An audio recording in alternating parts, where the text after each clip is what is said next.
Então, estamos gravando novamente, tá?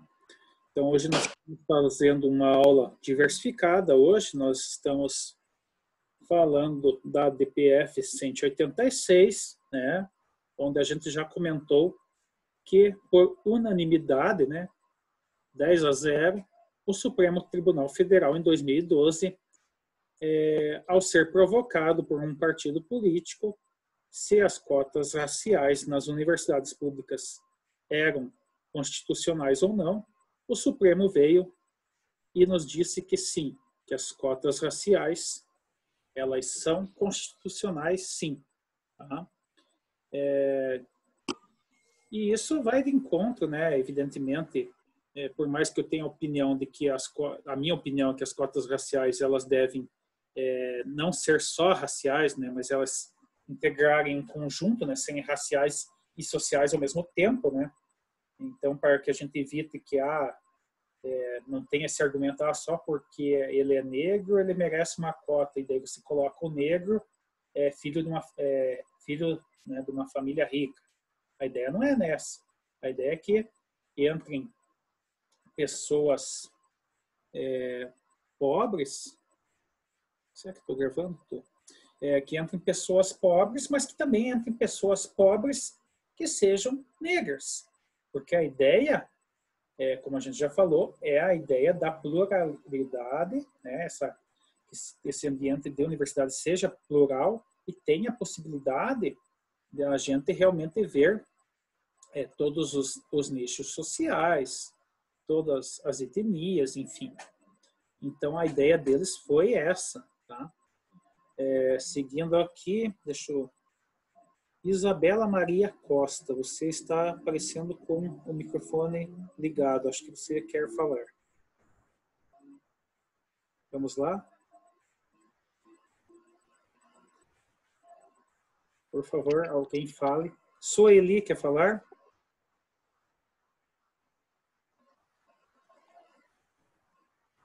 Nossa, tem alunos novos hoje. Última aula, hein? Impressionante. Será que ninguém mais é contra? Hã? Será que ninguém mais é contra? Acho que é só você. Ninguém quer falar. Não, mas não é ser contra a favor. A questão é expor seus argumentos, né? Isso aqui, ninguém vai ser censurado por pensar de uma forma diferente. Até porque isso é uma decisão de 2012. Nós estamos em 2020. Vai saber se daqui 1 ano, 2 anos, eles não resolvem debater o tema de volta e daí cancela. Isso daí é relativo. Franciele, fale.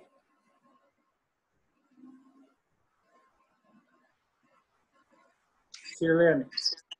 Consegue ligar a câmera, pessoal? Professor. Consegue ligar a câmera, Sirlene? Eu tô sem maquiagem. Mas e daí? Aqui não é... não, prof. Não, mas deixa eu só identificar quem que é o aluno. Tá, eu vou ligar. Mas não vão rir, tá bom? Não, imagina. Ih, mas tem que entrar na configuração, prof. Não, muda aí. Aí atrasa a aula. Não, vamos lá. Vai, Franciele, vai falando aí. Tá, eu vou entrar na configuração. Não, eu não tenho nada pra falar, não. Minha primeira aula é isso. Minha primeira aula que eu assisti, prefiro não me envolver. Tô aqui só para assistir, pra você não ficar lá no Facebook falando que eu não assisto as aulas. Tô aqui assistindo. Vim para casa, parei de trabalhar para vir assistir. Nossa, sincerona. Ô, David, você provocou essa aula assistida. Não, mas não foi bom. Não sei, é a última, né? Cheguei no final da aula, na verdade, né? Eu tava trabalhando. Tá certo. Tá justificado. Então tá bom. Emerson Vitec. O senhor tá quieto. Liga a câmera e fale-nos.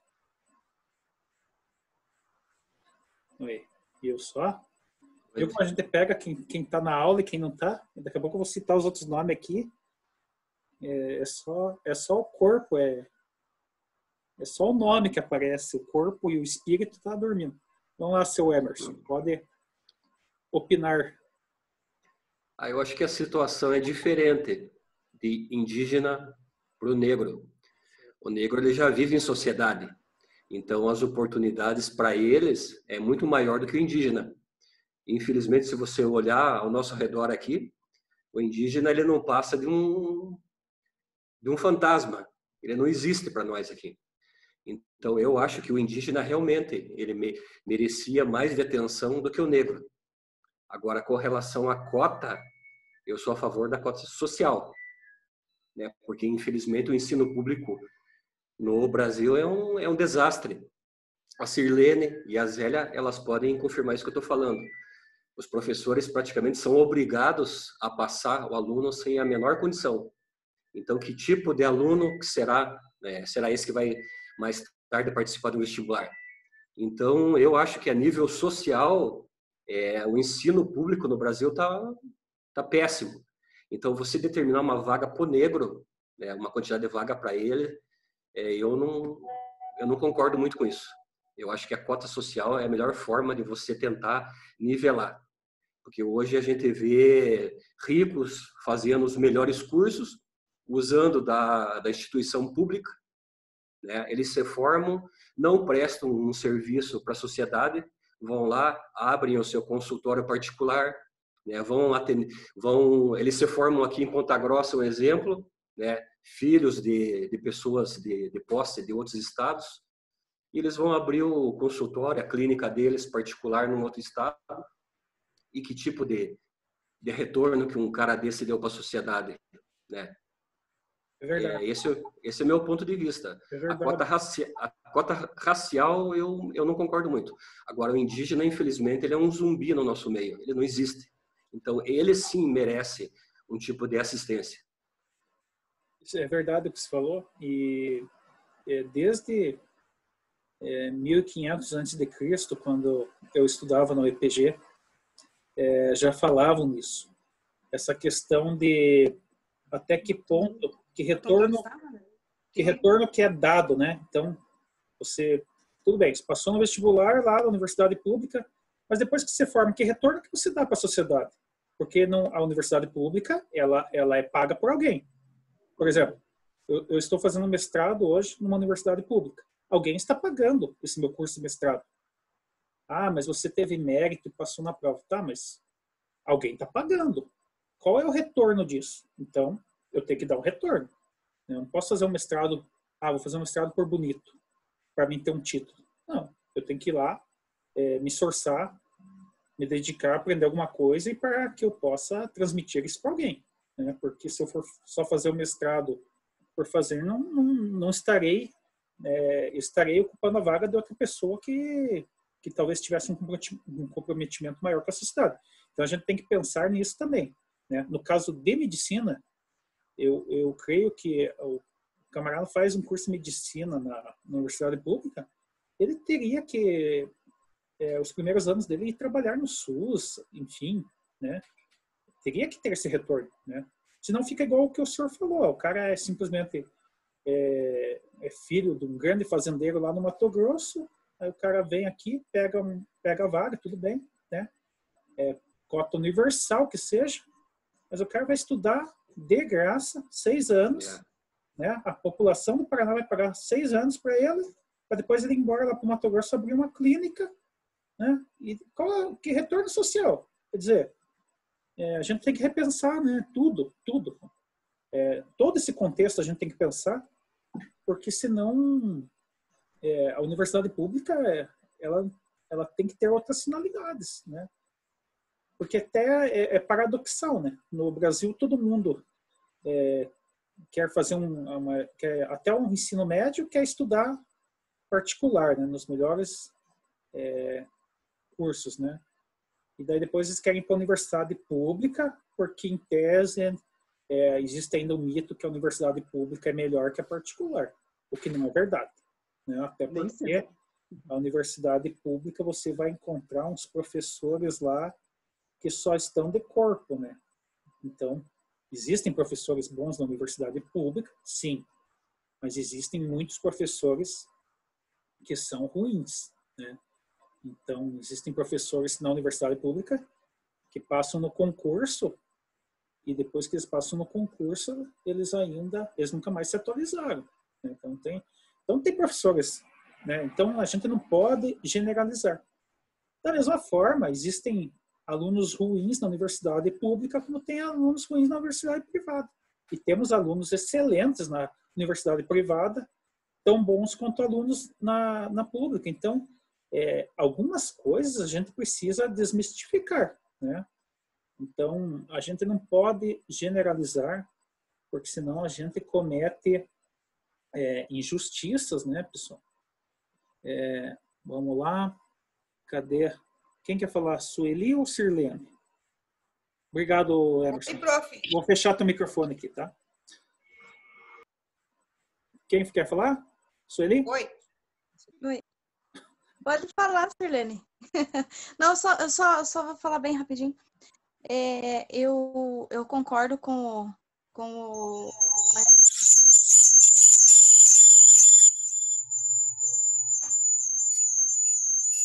De certa forma, esses alunos que pegam essas vagas, né, tem que dar um retorno para a sociedade, porque senão não tem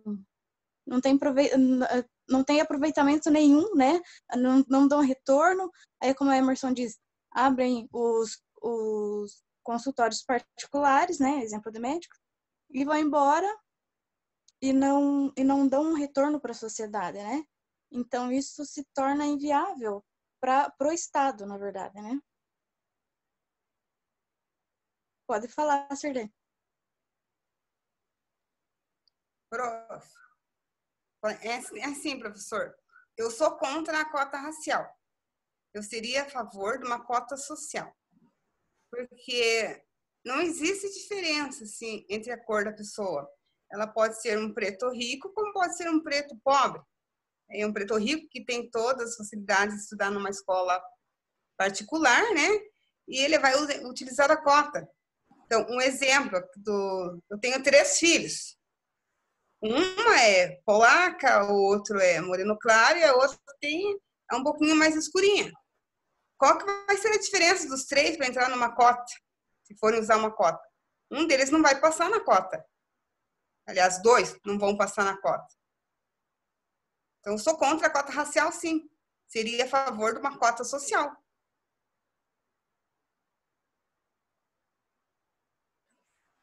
Tá ouvindo ou tá mudo, professor? Beleza. Meu microfone aqui. Não, beleza, o teu ponto de vista. É isso que eu falei. Ao meu ponto de vista, tem que ter as duas coisas, sabe? A cota social e daí a cota racial dentro da social. Para a gente evitar justamente isso, que você dê uma cota racial para alguém que pode pagar, né? Então, digamos assim, você tem as cotas sociais, né? E dentro das cotas sociais, algumas das cotas sociais teriam as cotas raciais, né? Então, não entraria o negro rico, tem que ser o negro pobre, assim como o branco, amarelo, cor-de-rosa pobre também teria a sua cota. Nesse formato, eu entendo como mais interessante, e não simplesmente, é cota racial, se ele é negro, rico ou pobre, tanto faz. Pode falar, Emerson. Eu só acho que o Estado ele não é inteligente em usar essa mão de obra.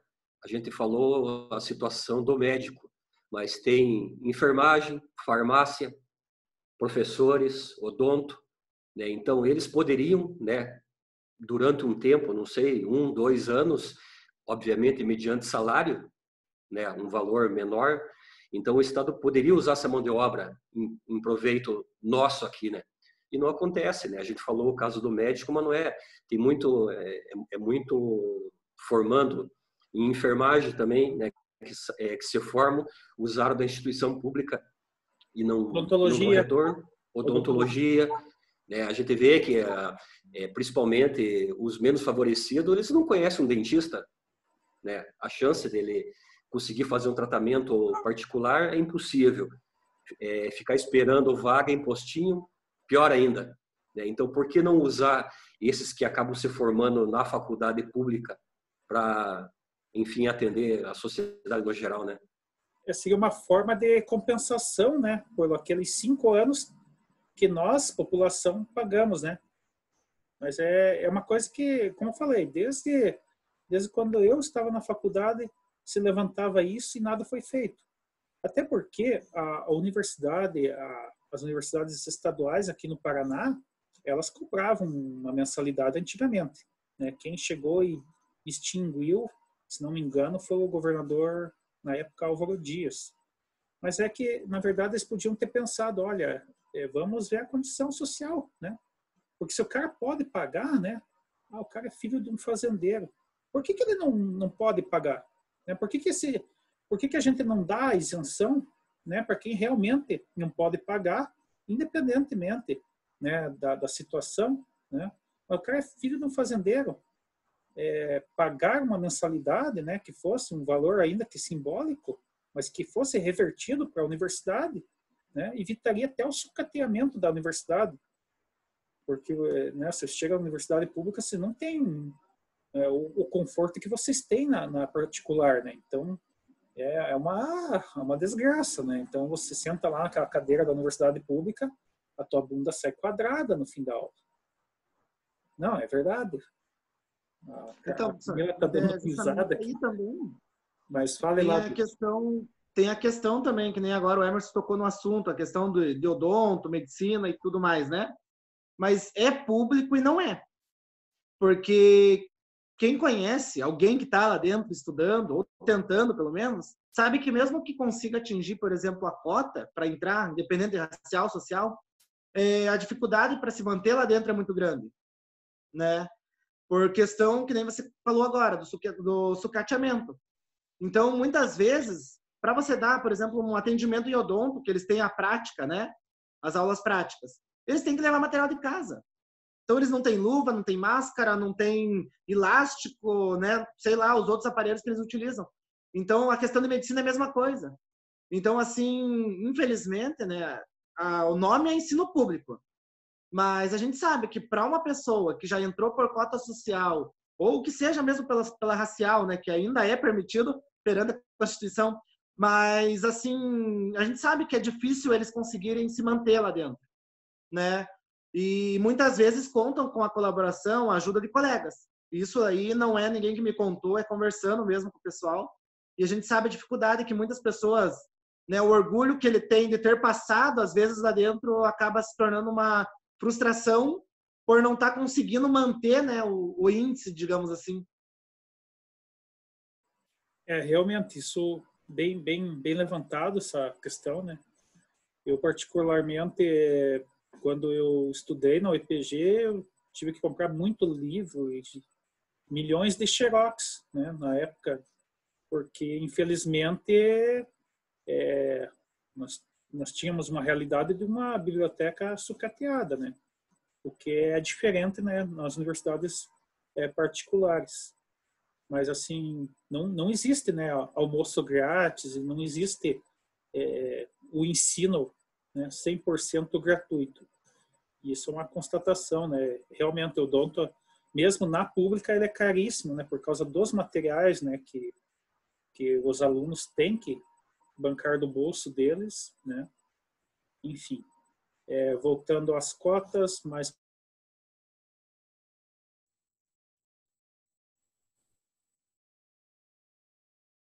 Tá mudo, professor.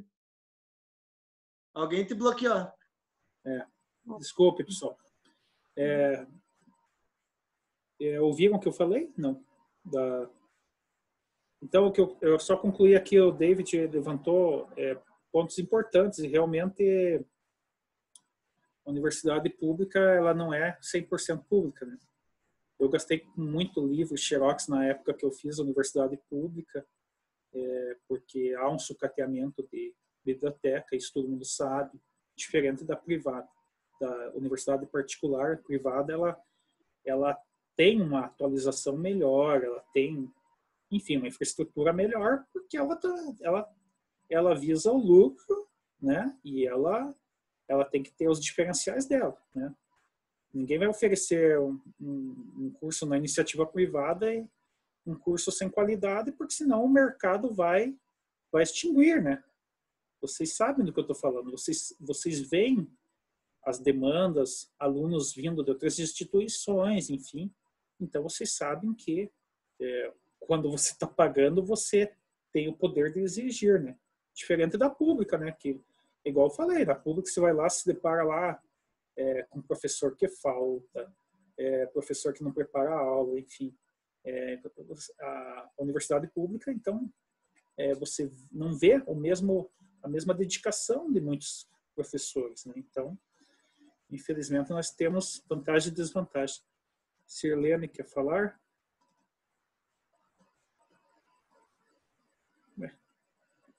Sirlene, eu estou tentando abrir aqui seu microfone. Você quer falar?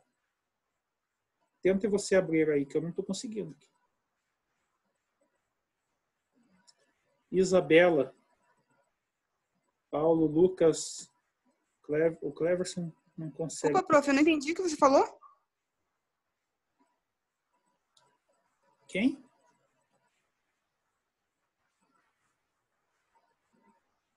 Sirlene? Oi, eu não entendi o que falou. Você quer falar mais alguma coisa, Sirlene? Ah, não, desculpa, eu achei que o professor estaria perguntando alguma coisa. Eu acho que é o Edson que quer falar. Edson.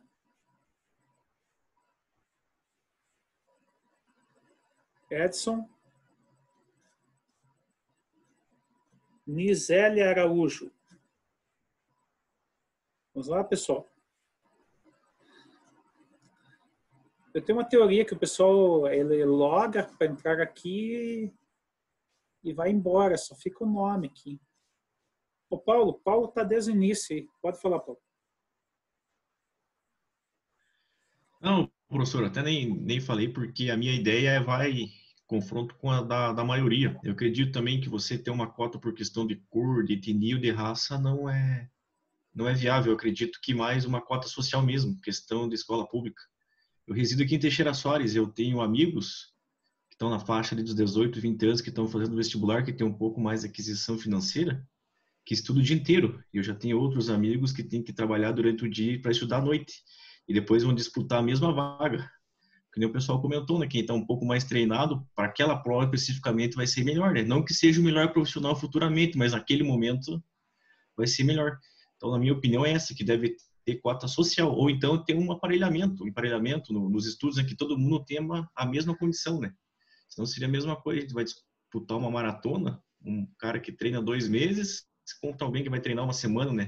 Que treina 2 meses, vai chegar na frente, né? Não vai significar que seja melhor. Então eu tenho essa opinião. Para mim, a questão de alguém ser um pouco mais claro, um pouco mais escuro, o alemão, o polonês, não identifica, porque acho que a pessoa ela vale muito mais do que a própria cor, né? Acho que a cor é só um rótulo. E até a questão de racismo, às vezes eu tenho uma opinião que eu acho que ela existe porque fica rotulando, né? Aquele é preto, aquele é branco, né? Eu acho que quando parar de ter esses rótulos vai acabar. Ter essa campanha de, não chame o preto disso, não chame o preto daquilo, parece que, na minha opinião, incentiva mais ainda. Acho que seria mais ou menos isso, professor. A maioria que o pessoal falou, eu sou da mesma opinião. Beleza. Chayene Vida. Vamos lá?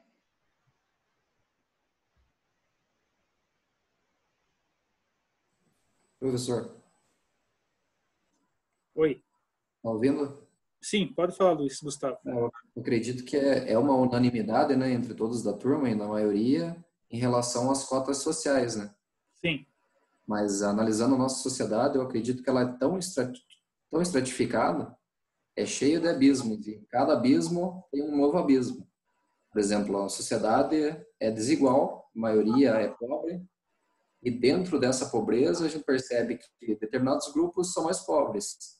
E além desse problema social, né, desigualdade econômico, tem a questão do racismo estrutural, que não é algo que a gente nunca pode se calar. E que qualquer situação que a gente for perceber, seja na iniciativa privada, se tiver que escolher entre uma pessoa de cor ou sem cor, digamos assim, né, branco, pardo, sempre vai ter um elemento subjetivo. Claro que isso nunca vai ser escancarado, né? Mas o racismo na nossa sociedade é velado e ele implica diretamente tanto na política de acesso nas faculdades, como na política de permanência, como o David falou. Até o argumento que o David usou, eu concordo com ele, e eu acredito que reforça ainda mais esse argumento das políticas de acesso e das políticas de permanência. Eu acho que o Estado tem que ser mais positivo ainda em relação às políticas, né, tanto de acesso quanto de permanência da faculdade. Acredito que deveria, além das cotas, deveria haver bolsas de permanência, vales alimentações que muitas faculdades públicas têm, bolsas para utilizar material, e isso em todos os cursos. Seja um curso de licenciatura que você vai gastar horrores em xerox, ou seja um curso de odontologia que você vai gastar em material. Obrigado. Mas aí... Opa, desculpa. Eu acho que o Edson vai falar. Deixa o Edson. Quer falar, Edson? Daí depois do Edson vai pro David. Vamos lá. Não, eu vi que vocês estão focados aí na discussão quanto à questão do acesso, né, às cotas na educação, né. Aí, assim, eu sou a favor da cota social, né, porque pelas distorções que já foi citado anteriormente, né, mas pegando um gancho nisso, eu queria falar da questão, por exemplo, tem uma lei acho que uns 2 anos atrás, não vou mais recordar qual a lei, que foi lá das cotas nos concursos públicos, né?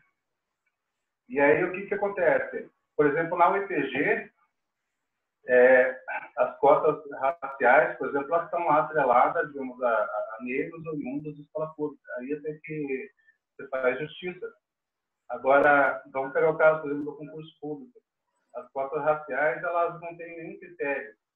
E aí sim, você incorre naquela situação de você pegar, por exemplo, um negro que, digamos, uma classe alta, que sempre estudou nas melhores escolas, e aí ele vai concorrer, digamos, numa concorrência mais baixa, né, um nível de concorrência mais baixo, às vezes com uma pessoa, digamos, de outra cor, uma cor branca, mas que sempre foi pobre, digamos, uma classe menos abastada, e que nunca teve condições de acesso a uma boa educação, né? Aí até interessante, eu não estudei o suficiente quanto a isso, mas se a gente pegar hoje, por exemplo, os concursos assim, de um nível mais baixo, por exemplo, até temos um exemplo recente, as cotas raciais, por exemplo, para concurso está dando mais alto do que na concorrência.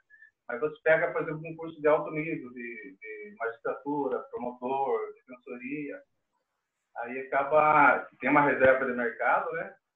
A gente é perceptível que tem uma reserva de mercado, aí acaba ocorrendo isso, que, por exemplo, tem a cota racial, mas vai acabar entrando, por exemplo, nele, que estudou nas melhores escolas, e por outro lado, por exemplo, a pessoa branca, pobre, que sempre, às vezes oriunda de favela e tal, que nunca teve acesso a uma boa educação, jamais vai ter acesso a esse mercado de trabalho, a esse nicho, né, de trabalho. Então, aí é uma situação que se discutir também. Beleza. Obrigado, Edson. Realmente, a questão de concursos públicos sempre é mais polêmico, porque você parte do raciocínio de que o negro, o pobre que conseguiu se formar numa faculdade, ele estaria, a partir de então, nivelado a concorrer em igualdade, né? Mas a questão quem defende, na verdade, as cotas, na verdade, ele quer resgatar, né? Não tem como fugir disso, resgatar a herança histórica da escravidão e fazer com que, de uma forma ou outra, o negro chegue em altos cargos, né? Cargos de alto escalão, né? Então, assim, na visão meramente, se a gente ficar só na questão meritocracia, é evidente que a gente vai ter que se posicionar contra qualquer tipo de cotas, né? Agora, se a gente partir para um princípio de inclusão social e mudar a estrutura da sociedade, vai acabar ocorrendo essa questão, né? Então, você vai pegar lá, tem 20 vagas universais e e 4 para negros ou cotas sociais, enfim. É evidente que a pessoa que concorreu na cota universal, se tinha 20 vagas, ela ficar em 21, ela vai ficar indignada, porque ela vai dizer, olha, eu como 21, a minha nota era maior do que esses 4 que entraram por cotas. Então, assim, a gente tende a se posicionar muito em relação ao que a gente vivencia, né? Mas, assim, a questão é em aberto, né? Eu acho que ficou bem... Acho que a questão da cota social, todos são de acordo, né? Mas a questão racial é que gera a maior polêmica. Embora, como eu falei, eu creio que se você reservar dentro da cota social parte para as cotas raciais, acho que ninguém se posicionaria contrário. Mas a questão de concurso público sempre vai ser polêmico, né? Porque são vidas, né, que é um mercado de trabalho, né? Como o Edson falou, você cria uma reserva, né? Então, a gente tem que conviver com certas situações, né? E se adaptar a elas. Infelizmente, o que temos para hoje é isso, né? Concordem ou não, as cotas, elas estão aí e, pelo jeito, elas vieram para ficar e vão ficar por um bom tempo, né?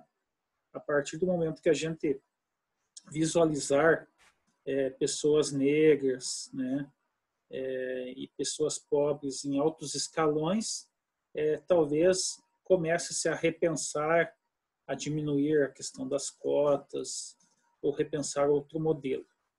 Mas, independentemente disso, era só para nós, a aula era para nós promover esse debate crítico. Não sei se alguém quer comentar mais algo. Temos 7 minutos ainda. Professor, Oi. Só queria complementar aqui. Tipo assim, eu não sei se eu fui claro o suficiente, mas tipo assim, eu concordo, no caso, com a cota racial, inclusive, no concurso público, só que eu vejo assim, da forma que eu expus ali. Eu acho que deveria ter, por exemplo, a cota racial, mas reservado, digamos, uma cota racial para negro, oriundo de escola pública, porque eu penso, por exemplo, que um negro que da alta sociedade, por exemplo, que sempre estudou numa escola boa, ele consegue concorrer em pé de igualdade, digamos, com o branco. Não sei se me entendeu, acho que seria mais justo. Ah, sim. Beleza, entendi. É que acho que hoje, que depende do estado, né? Não sei como é que está no Paraná. No Paraná, acho que é simplesmente critério fenótipo, né? O cara tem a cor de pele negra, ele concorre como negro e não interessa se ele é filho de um Pelé, de um bilionário. Acho que é assim, né?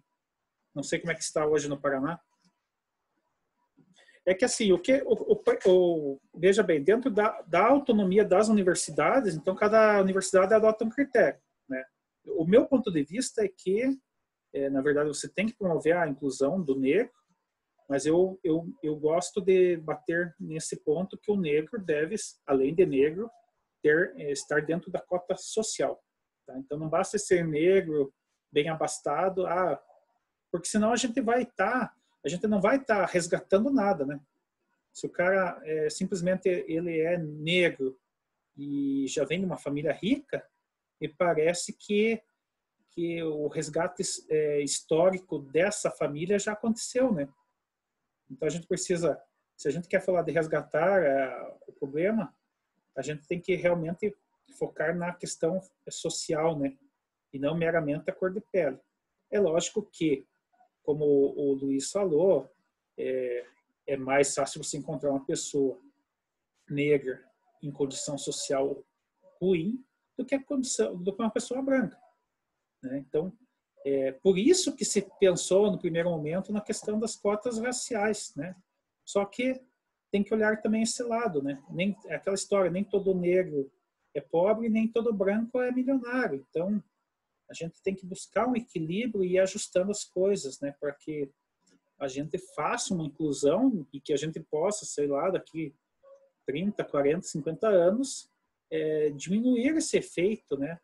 e você não sair impressionado quando você vê, o cara é juiz, ele é negro, o cara é médico, ele é negro. Porque senão a gente começa a fazer uma rotulação negativa também, né? Aí a pessoa, ele é médico, mas ele entrou por cotas. Mas você tem que analisar o profissional, né? Da mesma forma que a gente, vocês depois, né, quando forem operadores do direito, né, ninguém vai chegar para vocês e vai perguntar, vocês foram formados em qual faculdade? O pessoal não quer saber isso. O pessoal quer saber o que você faz como advogado, se você é um bom advogado ou não, se você vai resolver o problema da pessoa ou não.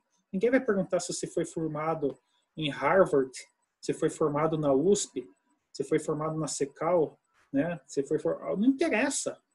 O que a pessoa quer é que você, como advogado, analise o problema dela, né? E aponte soluções. É isso que eles querem saber. Então, assim, a gente tem que rever muitos conceitos, né? A questão da cota é polêmica, né? E deixamos esse debate em aberto aqui. Eu quero agradecer a todos vocês pelo semestre. Estou vendo os rostos de quase, aquela história, quase sempre os mesmos, né? Mas, assim, eu quero agradecer a todos que, de alguma forma ou outra, sempre se esforçaram para estar presentes nas nossas lives, né? E também aqueles que assistiram depois, né, no segundo momento lá no YouTube, por razões profissionais ou, enfim, outros problemas, nunca puderam estar conosco aqui, mas compensaram lá. Então, hoje encerramos nosso ciclo, semana que vem já é a avaliação, eu vou passar as orientações das avaliações, entregas de trabalho, vocês já sabem como é para fazer. E quero agradecer vocês e espero que logo passamos esse período da Covid e que até que vocês se formem, saia um churrasco dessa turma aí para a gente poder confraternizar ao vivo, né, David? Não ficar só discutindo via Facebook, YouTube e aqui, beleza? Não, o assunto é longo. E churrasco é bom. Churrasco é bom porque a gente consegue puxar as polêmicas, né? Professor. Estamos aí para isso. Em nome da turma, também gostaria de agradecer ao professor por todo o comprometimento, toda a dedicação durante o semestre, tanto estando presente, dando as aulas ao vivo, quanto gravando também, disponibilizando, fazendo o canal para ajudar a todos, né? Assim como existem alunos e alunos com dedicação diferente, existem professores e professores diferentes, que agem de forma diferente. Beleza. O professor contribuiu muito com nós aí, com as aulas e também com os trabalhos bem práticos, né? Beleza. Obrigado. Obrigado, professor. Que bom que... É consenso essa opinião do Gustavo, professor. Não, que bom. A gente quer realmente... não é demérito, né? Então, eu realmente dou aula porque eu gosto. Nunca foi por outro motivo. Beleza, pessoal? Dá para anotar, professor? A gente conversa lá pelo WhatsApp, tá? E assim que eu tiver informações das avaliações, eu aviso vocês, beleza? Ok. Um abraço. Um abraço, professor. Bom fim de semana. Igualmente. Beleza. Depois eu vou postar lá a aula da semana passada, tá? Sobre súmulas. Eu mando o link aí no WhatsApp. E lá no Facebook. Até mais. Obrigado. Tchau, tchau. Tchau.